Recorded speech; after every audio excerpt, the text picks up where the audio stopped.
Faslun syurutut tayamumi asyaratun. Adapun syarat tayamum itu asyaratun ada 10. Syarat tayamum itu ada 10.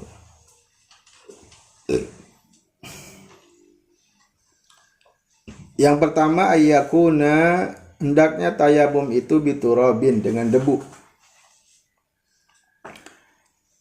Yang pertama ayyakuna biturabin, hendaknya tayamum itu biturabin, dengan debu. Nah, dalam mazhab Imam Syafi'i wajib dengan debu tayamum itu. Debu itu gimana? Debu itu dari tanah, gitu ya. Tanah kering kemudian dihaluskan, diayak sampai ketemu yang halusnya, ada debu. Nah, itu dalam mazhab Imam Syafi'i harus begitu. Kalau dalam mazhab imam lain itu konsepnya gini, segala sesuatu yang terhampar di dunia ini itu bisa, yang ada debu ya, itu bisa dijadikan sebagai tayamum. Saya sering jelaskan itu, misalnya di kaca ada debunya, bisa dipakai tayamum. Dalam mazhab Imam Syafi'i nggak bisa begitu. Di meja, di antara sekesek bisa dijadiin debu buat tayamum. Kalau di kendaraan misalnya kaca mobil, atau di jok mobil bisa. Tapi dalam mazhab Imam Syafi'i nggak bisa, harus pakai debu. Yang kedua, wa ayyakuna turabu, dan hendaknya ada aturabu, debu itu tohiron, suci. Hendaknya debunya itu suci. Wa ayyakuna, dan hendaknya ada apa turabu, debu itu tohiron, suci. Jadi debu yang dipakai untuk tayamum kudu suci. Tidak boleh ada najisnya. Tuh. Pas ngayak debu misalnya ada meongan situ, nggak bisa, najis. Kemudian yang ketiga wa alla yakuna, dan hendaknya tidak ada debu itu mustakmalan, mustakmal. Isim kanannya kembali ke turab ya, ke debu. Wa alla yakuna, dan hendaknya tidak ada debu itu mustakmalan, mustakmal. Jadi debunya itu bukan debu mustakmal. Adalah juga tuh debu mustakmal. Kita belajar air. Ada air mustakmal kan? Coba saya ulang air nih. Sup, ingat nggak air, Sup? Macam-macam air. Satu air. Air apa? Air mutlak. Air mutlak. Kemudian yang kedua air suci tapi tidak mensucikan. Ada dua. Satu air mustamal, dua air mutagoyir, berarti tiga sudah mutagoyir. Kemudian yang keempat air musamas. Air musamas suci tapi makruh untuk dipakai. Kemudian berikutnya air mutanajis, atau air yang terkena najis. Tuh ada air mustakmal. Masih ingat gak air mustakmal tuh? Nah, dalam tayamum juga ada debu mustakmal namanya. Berarti debu apa tuh? Debu yang habis dipakai. Terus gimana debu yang habis dipakai itu maksudnya? Hampir mirip kayak wudhu. Misal, ini kitab saya ini wadah debu sini. Misalnya kalau debu itu sesendok gitu ya. Debu itu sesendok, 2 sendok. Kemudian taruh di sini, diratain gitu. Diratain. Anggap sampai sini wadahnya. Kemudian tayamum kan, cara tayamum ya. Simpel saja. Nah, kita ambil tuh debunya, harus kita ambil yang dari wadah itu, digini ngambilnya. Kemudian diangkat. Nah, kemudian diusapkan ke wajah. Anggotanya yang diusap apa aja? Tayamum? Tangan dan wajah dan tangan. Ya, kali. Ambil debu, gimana cara ngusapnya? Dulu saya ya waktu masih sekolah, masih mondok tuh suka diajarinnya itu pakai aturan gini nih. Gitu juga kan? Ustaz. Saya itu siapa yang ngajarin? Gini harus gini. Enggak harus begitu. Ribet kayak gini antum. Benar enggak? Dulu saya juga sama tuh. Itu sekolah. Enggak, yang penting kita gini, langsung masukin gini, plak, dirata-ratain aja gini. Apa? Gini. Sama batasannya. Sini, sini, sini, sini. Usap. Nah, debu yang jatuh. Nah, itu namanya debu mustamal. Termasuk kalau kita ngusap, tangan kitanya lepas begini. Tangan kitanya kelepas. Ini gini lagi. Ini udah nggak bisa. Karena debu ini sudah terpakai. Misal, lagi basuh wajah gini. Canggul ya. Aduh. Begini lagi, karena ada yang belum keusap ya. Itu udah nggak bisa lagi dipakai. Si tangan ini nggak bisa lagi dipakai. Harus dibuang, ambil lagi. Terus pulang lagi aja lah itu berarti. Terus yang di sini mustakmal nggak? Yang di sini nih wadahnya. Kan tadi saya ngambil sini, buat wajah, beres buat wajah. Yang mustakmal yang jatuh, ya. Atau ini sebelum lepas apa? Kalau udah lepas itu mustakmal si tangan ini. Nah kemudian saya ngambil lagi buat apa? Buat tangan, ngambil lagi. Apakah di sini mustakmal? Enggak. Kalau yang di wadah ini nggak mustakmal. Jadi boleh ngambil. Saya dulu juga sama, pemahamannya sama dulu waktu itu. Ya sekitar sanawiyah aliyah lah pas itu. Itu mengiranya wadah yang di sini ini jangan dipakai lagi gitu. Jadi kalau sudah ngambil gini, set buat wajah, mau ngambil lagi buat tangan, harus di tempat yang berbeda. Enggak. Di sini enggak mustakmal, kecuali kita tayamum gini. Akhirnya muruluk ke sini. Nah, baru ikut jadi mustakmal. Gimana cara ngusap ini? Apa? Sekali ngusap, ini kan kanan, kiri. Nah, ini untuk tangan kanan, untuk tangan kiri. Wah, dulu sama ada rumusnya juga gini. Ini rapi gitu kan. Tuh. Ini jangan kepake ya. Jangan keusap nih si telapak tangan ini, karena ini buat mana? Buat yang kiri. Nah, ini jangan kepake. Dulu sampai begini-gini. Enggak. Habis ngambil gini aja.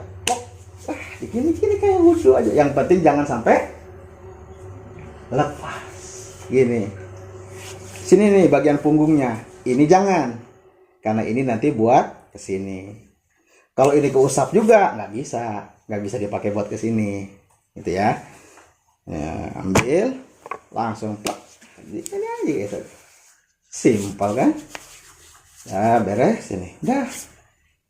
Nah, tinggal saya tangan yang kiri. Berarti pakai yang ini. Tuh. Beres. Bisa? Harus siap-siap. Ada kemungkinan kita diharuskan tayamum gitu. Tuh ya. Tuh, salah jangan terpaku dengan aturan. Oh, dulu saya begini nih, saya belajarnya gini. Sampai tadi yo. Maju sana ke sini nih, kayaknya ini udah nih. Nah, bagian ini telapak tangan yang ini. Gini bodoh anak pencawai gitu. Kadang kayak gitu nggak rata malahan gini tuh. Ada yang nggak keusap loh. Tapi kalau begini mah, wah, keusap semua rata. Sesimpel itu. Kita namanya mustakmal ya. Jadi yang mustakmal adalah yang jatuh atau tangan yang sudah lepas. Adapun debu yang di wadah itu enggak jadi mustakmal. Berikutnya. Wala yukhaliqahu daqiqun, dan hendaknya debu tidak dicampuri oleh tepung, tidak tercampur tepung. Kalau terjemahan ini wala yukhalita, dan hendaknya tidak mencampur kepada debu apa daqiqun tepung. Maksudnya si debunya enggak kecampuran tepung. Wa nahwuhu, dan sejenisnya. Kalau di dalam Fathul Qorib atau apa ya? Itu enggak boleh kecampuran pasir. Tapi kalau pasir ada debunya, boleh. Tapi kalau debu kecampuran pasir, nah, itu enggak boleh. nggak bisa dijadikan sebagai alat tayamum. Wala yukhalitahu dakikun, dan hendaknya debu tidak kecampuran tepung, wa nahwuhu dan sejenisnya. Berikutnya. Nah ya, jadi tayamum pakai debu ya. Maka ada pertanyaan, boleh nggak tayamum pakai bedak? Nggak bisa lah. Debat. Wa ayyam saha, dan hendaknya dia mengusap wajahnya, wa yadaihi, dan kedua tangannya. Jadi yang diusap wajah dan kedua tangan. Bidor bata ini dengan dua tepukan. Nah, kalau bahasanya dengan 2 kali pukulan, maksudnya 2 kali ngambil gitu. Bidor bata ini dengan 2 kali tepukan. Nah, tepukan aja lah bahasanya. Kalau dengan 2 kali pukulan terkiranya mukul. Tuh. Maksudnya bidor bata ini 2 kali tepukan. 1 untuk wajah, 1-nya lagi adalah untuk tangan, 2 kali gitu. Kalau 1 kali doang nggak boleh, nggak bisa. Apa mungkin? Mungkin. Ngambil nih sekali nih. Sekarang basuh apa? Wajah. Bisa aja kan? Pakai 3 jari doang. Set, sampai rata gitu kan. Ini kan masih utuh. Dampal masih utuh, ini masih utuh, ini masih utuh. Ya kan? Nah, tuh. Terus kemudian yang ini tangan. Ya udah digosok-gosok pakai ininya doang nih. Artinya 1 kali kita ngambil debu itu mungkin saja bisa dipakai untuk wajah dan kedua tangan, tapi itu nggak sah. Harusnya berapa kali? 2 kali. 1 kali pukulan untuk wajah, 1 kali pukulan untuk tangan. Itu maksudnya bidor batai. Terus wa yuzilan najasata awalan, dan hendaknya menghilangkan najis terlebih dahulu. Dan hendaknya menghilangkan najis terlebih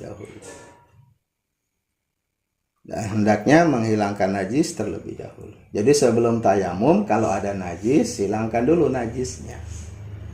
Gimana mau ngilangin najis? Wong nggak ada air, ya sudah nggak apa-apa berarti. Kalau demikian, tayamum dalam keadaan dia punya najis.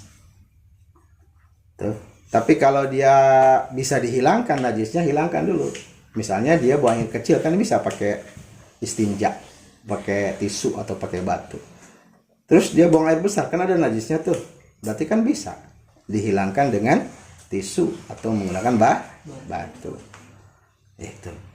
Ini mah najisnya bukan najis itu, misalnya kakinya nginjek tai kotok misalnya. Nah itu kan dihilangkan najis kan harus pakai air. Justru airnya nggak ada, ya udah biarin aja. Berarti hilangkan aja ainun najasahnya. Si najisnya itu, si tai kotoknya itu dibuang aja. Si ainnya, si bentuknya. Ya meskipun kakinya masih najis, udah nggak apa-apa, tayang. Oh nggak ada air. Berikutnya. Wa yaztahida, dan hendaknya dia beristihad fil kiblati, untuk mencari kiblat, qablahu, sebelum tayamum. Dan hendaknya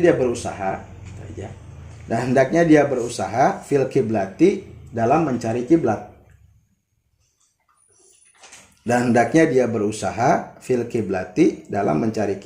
Qablahu, sebelum tayamum. Tuh, jadi sebelum tayamum dia kudu nyari kiblat dulu, kan mau sholat namanya juga. Ini berarti ceritanya dia sedang berada di luar daerah kali gitu kan. Dia harus nyari kiblat dulu. Mana kiblatnya? Lihat aja matahari. Atau pakai kompas. Oh, zaman sekarang mudah lagi pakai HP. Mana kok ini kiblat? Oh, saya mah udah tahu ya. Udah, berarti kalau udah tahu kiblat mah. Di sini kita nih mau tayamum. Nggak harus lah cari kiblat karena kita sudah hafal kiblat kemana arah. Berikutnya, wa yakuna tayamumu dan hendaknya ada tayamum itu. Wa yakuna tayamumu, dan hendaknya ada tayamum itu ba'da dukhulil waqti, setelah masuknya waktu. Wa yakuna tayamumu, dan hendaknya ada tayamum itu ba'da dukhulil waktu, setelah masuk waktu. Waktu sholat. Ba'da dukhulil waktu, setelah masuk waktu sholat. Jadi tayamum itu setelah masuk waktu sholat. Karena tayamum itu termasuk kepada toharotun doruriyatun, bersuci secara darurat. Yang namanya darurat itu nggak mungkin kalau sebelum waktu sholat. Nggak disebut darurat lah kalau belum masuk waktu sholat. Nah, mau ngapain coba? Ya sholat duhur dan waktu maka disebut belum darurat kalau sebelum masuk waktu sholat. Kalau sudah masuk waktu sholat, itulah disebut dengan darurat. Nggak ada air atau terhalang menggunakan air, tayamum. Setelah masuk waktu sholat. Waktu sholat apa aja? Misal, kalau waktu sholat wajib, zuhur, karena ada waktunya tuh, zuhur kapan, jam berapa masuknya? Jam berapa sekarang? Masih 42 atau 45? 43. Tuh, udah masuk waktu. Berarti jam setengah 12 pas kita tayamum. Boleh nggak? Jam setengah 12, jam duhurnya jam 11.43 katanya. Ini jam 11.30 kita tayamum buat sholat duhur, boleh nggak? Nggak boleh. Kalau wudhu boleh. Itu. Begitu juga asar, maghrib, isya, subuh. Masuk waktu sholat, tayamum. Termasuk sholat lain yang ada waktunya, seperti sholat duha. Duha ada waktunya. Kapan waktu duha? Masih ingat? Ketika matahari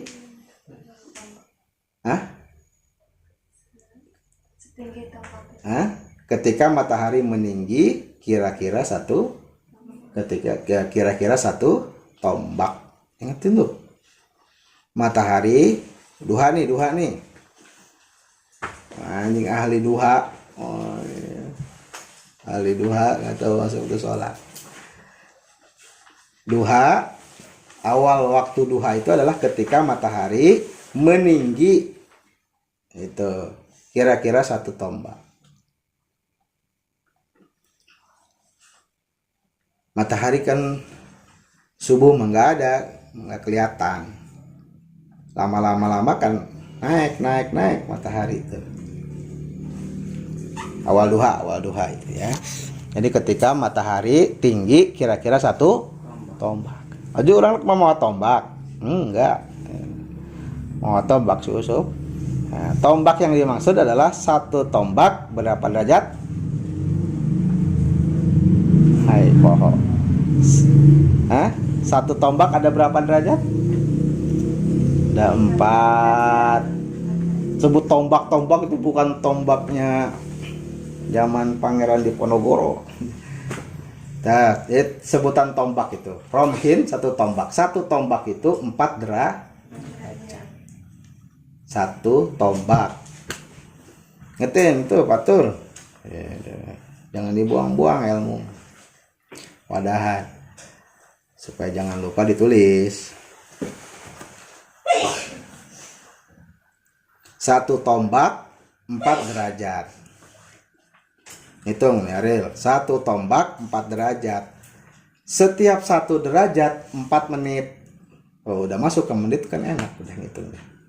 Setiap 1 derajat 4 menit. Satu tombak 4 derajat. Setiap 1 derajat 4 menit. Jadi satu tombak berapa menit, Sob? Halo. Sob bisa ngitung nggak? Dad, ngitung Dad. Nih Dad, dengerin Dad. Satu tombak 4 derajat. 4 derajat. 1 derajatnya 4 menit. Jadi satu tombak berapa menit?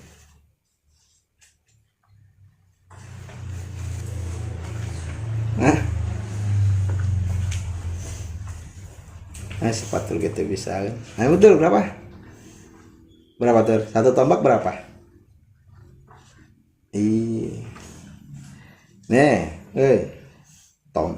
Satu tombak 4 derajat. 4 jangan gini. 4 derajat. 4 derajat. 1 2 3 4. Setiap derajatnya 4 menit. Jadi 4 derajat itu berapa menit? Itu aja deh. 4, 4, 4, 4. Berapa? 16. Hah? 15? 16. 4, 4, 4, 4, 16. Berarti berapa menit? Nah, berarti setelah terbit matahari 16 menit kemudian kita awal duha. Terus gimana tahunya terbit matahari? Susah kalau pakai mata telanjang tuh. Lihat ya, ada kan? Kalau di jadwal itu ya, terbit. Nah, dari terbit itu ditambahin 16. Itulah awal waktu duha. Disitulah baru kita tayamum buat sholat duha. Itu. Terus apa lagi? Sholat apa lagi? Sama sholat tahajud. Ada gak sholat tahajud di waktu siang? Nggak ada. Malam. Berarti udah masuk malam. Tuh. Tayamum. Witir malam. Dan lain-lain lah. Siapa lagi? Nah, kalau sholat jenazah, sholat jenazah sama tuh. Sholat jenazah kapan waktunya? Apa pas innalillahi wa inna ilaihi rajiun? Diumumin di masjid? Enggak. Kita mau nyolatin sholat jenazah, nggak ada air, harus tayamum misalnya. Maka waktu tayamumnya adalah ketika si mayit sudah dimandiin. Ya, atau sedang dimandiin tapi sudah basuhan pertama, basuhan wajib. Meskipun belum dikafani. Jadi sholat jenazah waktunya kapan? Waktu boleh tayamum? Hah? Ketika sudah dimandi. Jadi kalau mau nyolatin jenazah tanya dulu ke rumah yang berduka. Sepandian tacang? Belum. Tuh, jangan dulu tayamum. Udah, kepandian ya. Tuh. Ya, si mayitnya di pandian, si yang sholatnya tayamum. Gimana tuh? Maksudnya terus gimana kalau nggak ada air si mayit? Ya ditayamumin. Tayamumin. Ada yang mengatakan, ulama yang mengatakan kalau nggak ada air berarti jangan ditayamumin, langsung dibungkus, jangan disolatin. Karena mayit itu disolatin karena sudah dimandiin, gitu. Si mayit itu disolatin karena si mayit itu sudah dimandiin. Lah dia nggak dimandiin kan nggak ada air, berarti nggak usah disolatin. Tapi ada ulama yang mengatakan ditayamuman. Berarti kalau tayamuman boleh disolatin si mayit.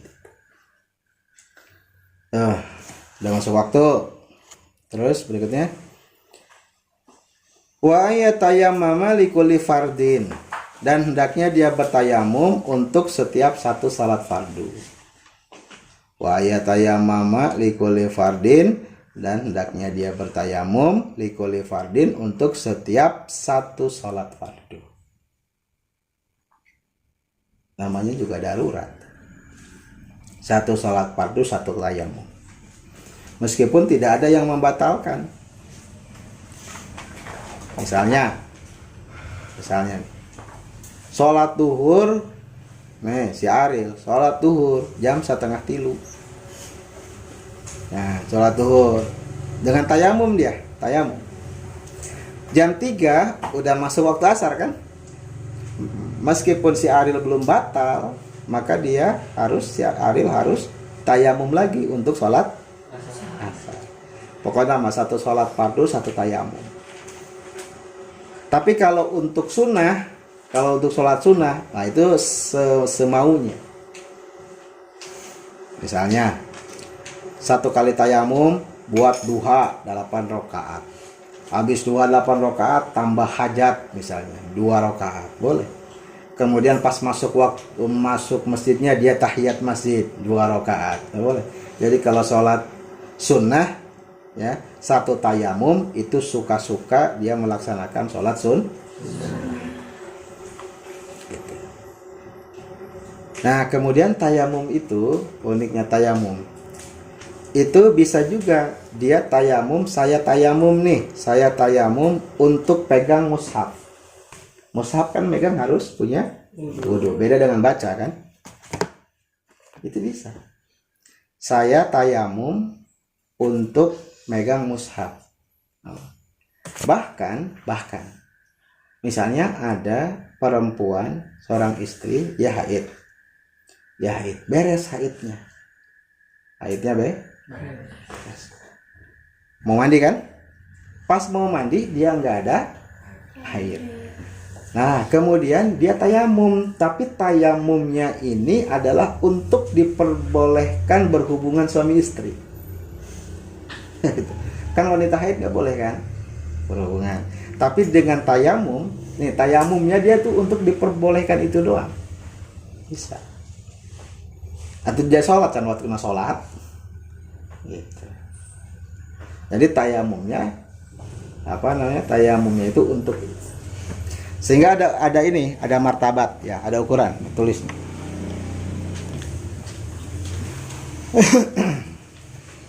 Martabat pertama, sholat fardu. Ini aja, tayamum untuk sholat fardu. Tayamum untuk sholat fardu atau sunnah.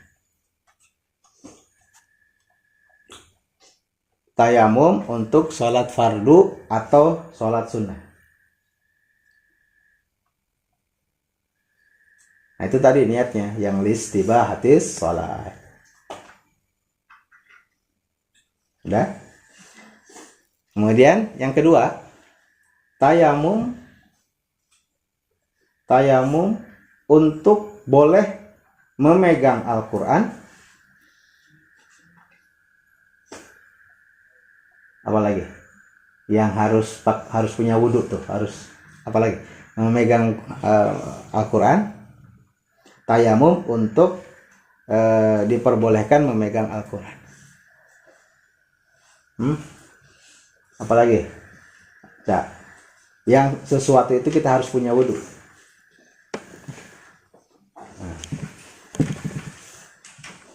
Nah gitu ya. Tayamum untuk diperbolehkan memegang mushaf. Nah yang ketiga, martabat ketiga, tayamum untuk diperbolehkan berhubungan suami istri. Tayamum untuk diperbolehkan hubungan suami istri. Jangan sampai nunclok ya martabatnya, itu sudah urutan, ngurut. Pertama apa? Tayamum untuk sholat fardu atau sunnah. Jadi kalau dia tayamum untuk sholat duhur, maka tayamum itu bisa digunakan untuk sholat sunnah. Qobliyah, badiyah, hajat, duha misalnya. Boleh. Atau dia tayamum untuk sholat sunnah. Untuk sholat sunnah, dia untuk duha dan lain sebagainya. Dia nggak bisa naik ke atas. Gak bisa naik ke yang fardu. Nah, kalau tayamumnya kita untuk sholat sunnah, maka tayamum itu gak bisa dipakai untuk sholat wajib fardu. Kemudian yang kedua, tahapan yang kedua, tingkatan yang kedua apa? Tayamum untuk memegang Al-Quran. Itu, saya mau megang Quran nih, saya tayamum. Udah gitu masuk waktu zuhur atau masuk waktu duha, maka tayamum itu nggak bisa saya pakai untuk sholat fardu ataupun untuk sholat sunnah. Jadi kalau tingkatan pertama bisa dipakai kedua, bisa dipakai ketiga. Itu. Tapi kalau tingkatan kedua dia bisa dipakai ketiga, tapi nggak bisa dipakai ke pertama. Misalnya tadi megang Quran kan, dia nggak bisa dipakai untuk sholat. Tapi kalau untuk tingkat yang ketiga, untuk bisa dipakai hubungan suami istri itu boleh. Bisa. Kemudian tingkatan yang ketiga apa? Tayamum untuk diperbolehkan berhubungan suami istri. Nah, misalnya dia tayamum tuh habis sholat apa namanya? Habis haid, dia mau mandi nggak ada air. Kemudian dia tayamumnya untuk itu. Udah gitu ketiduran misalnya. Udah ketiduran. Nah si tayamum itu udah gitu datang waktu sholat, maka si tayamum itu nggak bisa dipakai untuk sholat. Jadi dari 3 nggak bisa ke 2, nggak bisa ke 1. Kalau yang 2 tingkatan kedua bisa ke 1, bisa ke 3 tapi nggak bisa ke 1. Kalau tingkatan 1 bisa ke 2, bisa ke 3. Oke.